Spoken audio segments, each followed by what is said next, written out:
तू इस तरह से मेरी जिंदगी में शामिल। चाहे मोहम्मद रफ़ी हो या किशोर कुमार, ये बॉलीवुड की ऐसी दो महान आवाजें हैं जिनके अंदाज भले ही अलग अलग हों, लेकिन चाहने वालों पर इन दोनों का जादू आज भी भरपूर चलता है। एक हसीना थी,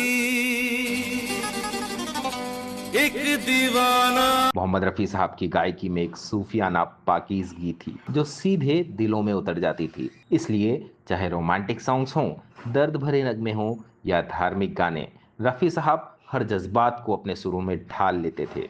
रेशमी जुल्फें, ये शर्बती आँख, मैं कहीं कभी न बन जाऊं। दूसरी तरफ थे बेबाक, बेखौफ और बेमिसाल गायक किशोर कुमार, जिनकी आवाज में एक अल्हड़ मस्ती भी थी और एक अजीब सी दीवानगी भी थी। वो सुरों के साथ खेलते नहीं थे, बल्कि उन्हें जीते थे। देख के तुमको दिल डोला है। रफ़ी साहब और किशोर दा, इन दोनों गायकों ने कई हीरो और कलाकारों के लिए अपनी आवाज दी और उन पर इन दोनों के गाने खूब जमे और बहुत लोकप्रिय भी हुए। इनमें से एक कलाकार देवानंद साहब भी थे। मेरा मन तेरा प्यासा नहीं है, मेरा दिल है। देवानंद साहब के लिए अलग अलग संगीतकारों ने किशोर दा और रफ़ी साहब की आवाज का बहुत खूबसूरती से इस्तेमाल किया। लेकिन एक बार एक ऐसा मौका आया जब किशोर दा को वो गाना पसंद आ गया जिसे संगीतकार एस.डी. बर्मन ने रफ़ी साहब से गवाने के लिए रखा था। किशोर दा ने सचिन दा बर्मन से जिद करके वो गाना अपने लिए मांग लिया, मगर बर्मन दादा का ये फैसला ले लेना इतना आसान नहीं था। आखिर क्या थी वो मुश्किल जो इस ख्वाहिश को एक सस्पेंस बना गई? मैं इस वीडियो में आपके सामने यही खुलासा करने वाला हूं। पर आगे बढ़ने से पहले आपसे रिक्वेस्ट है कि अगर आप चैनल पर नए हों तो कृपया चैनल को सब्सक्राइब और वीडियो को लाइक जरूर कर लें।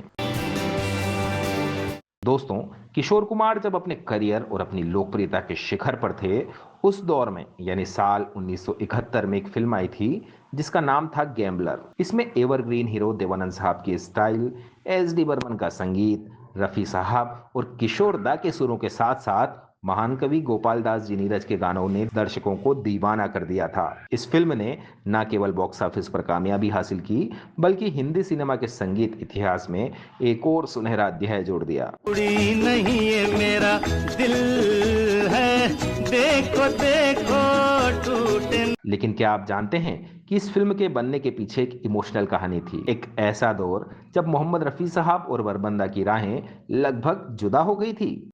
मेरा मन तेरा प्यासा। राजेश खन्ना जैसे नए सुपरस्टार के दौर में देवानंद साहब का जलवा कम नहीं हुआ था। उस वक्त वो अपने करियर की ऊंचाई पर थे। उनकी फिल्मों की कामयाबी में जो एक चीज कॉमन थी वो था इनका शानदार संगीत। इस शानदार गीत संगीत को बनाने वाले थे वरिष्ठ संगीतकार सचिन देव बर्मन, जिन्हें अदब से सब लोग बर्मन दा या सचिन दा कहते थे। अपनी रातों का दीपक बना ले मुझे ये सुलगती। गैम्बलर एक थ्रिलर ड्रामा फिल्म थी जिसका निर्माण और निर्देशन अमरजीत ने किया था। हालांकि ये और बात है कि अमरजीत देवानंद के भाई विजयानंद जी के दोस्त थे और उनका करियर बनाने के लिए फिल्म में उनका नाम दिया गया था, जबकि हकीकत में ये देव साहब की प्रोडक्शन कंपनी नवकेतन और विजयानंद जी के आइडिया और मेहनत से बनी थी। ऐसा है मेरे दिल तू खिलाड़ी। फिल्म में मुख्य भूमिका में थे देवानंद और उनके साथ थी नरगिस जी के भाई की लड़की जहीदा। देव साहब के साथ जहीदा की ये आखिरी फिल्म थी। इस फिल्म में संगीत देने की जिम्मेदारी इस बार भी बर्मन दादा पर थी और उन्होंने एक बार फिर जादू कर दिया। उन्होंने इस फिल्म में 5 बेमिसाल गाने दिए, जिनमें से 4 गाने किशोर दा की आवाज में थे। नहीं है, मेरा दिल है, ये तो बता कहाँ रखूं ये कमल, जिंदगानी है मेरी। दिल आज शायर है, गम आज नगमा है। इसके अलावा इसमें एक और अहम गाना था जिसे मोहम्मद रफ़ी साहब ने आवाज दी। जब से मैंने देखा तुझे मेरा दिल नहीं रहा। 1950 और 60 के दशक में एस.डी. बर्मन और रफ़ी साहब की जोड़ी बेहद कामयाब जोड़ी थी, पर बीच में एक दौर ऐसा आया जब बर्मन दा ने किसी खास वजह से रफ़ी साहब के साथ काम करना लगभग बंद कर दिया। पर उनके मन में रफ़ी साहब के लिए जो इज्जत थी वो कभी खत्म नहीं हुई और इसी का एक प्रमाण है फिल्म गैम्बलर, दे दे अपना हाथ, मेरे हाथों में क्या जाए तेरा। बरमंदा जानते थे कि कुछ गाने रफी साहब ही गा सकते हैं। उनको इस गाने में जो नरमी और दर्द चाहिए था वो किसी और सिंगर के बस की बात नहीं थी। वो काम सिर्फ रफी साहब ही कर सकते थे। जब से मैंने देखा तुझे मेरा दिल नहीं रहा मेरा। हर गाना उस वक्त का सुपरहिट गाना था, पर इन गीतों के पीछे जो भावनात्मक कहानी छुपी है वो सिर्फ इन गीतों के नोट्स में नहीं, वो रिश्तों में बसी थी। आके जरा देख तो तेरी खातिर हम किस तरह से।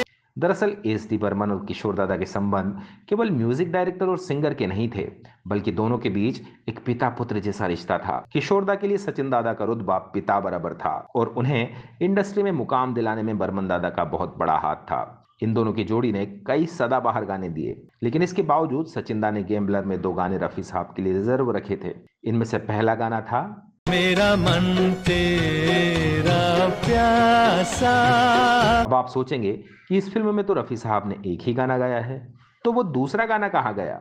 वो दूसरा गाना दरअसल किशोर दा ने जिद करके खुद गा दिया था और ये गाना है दिल आज शायर है, गम आज नगमा है, शब ये गजल। किशोर दा ने इस गाने को इस अंदाज में गाया कि ये गाना सिर्फ एक रोमांटिक गाना नहीं रहा, बल्कि उस समय का एक कल्चरल मूड बन गया। आंसू के धागे से सीते रहे हम जो जख्म। ये गाना सचिन दा ने पहले रफी साहब के लिए रिजर्व रखा था, पर जब किशोर दा ने इसके बोल और धुन सुनी तो उन्होंने सचिन दा से कहा कि ये गीत मैं ही गाऊंगा। दुनिया से जीते पर तुझसे हारे। सचिन दा किशोर कुमार को अपने बेटे जैसा मानते थे और किशोर दा का उन पर पूरा हक था कि वो उनसे ये गाना मांग सकते थे, मगर बर्मन दा के लिए उनकी ये डिमांड पूरी कर पाना आसान नहीं था। उन्होंने कहा कि ये गाना मैंने तुम्हारे हिसाब से नहीं बनाया, इसकी धुन रफी साहब की आवाज के लिए बनी है। पर किशोर दा नहीं माने। उन्होंने कहा कि ये गाना आप मुझे ही दीजिए, अगर मैं आपके हिसाब से नहीं गा पाया तो आप बेशक इसे बदल देना। ये सुनकर बर्मन दा बोले कि ये इतना आसान थोड़ी है, मुझे तुम्हारे हिसाब से इसके नोट्स भी बदलने होंगे, पर ठीक है तुम ही इस गीत को गाना।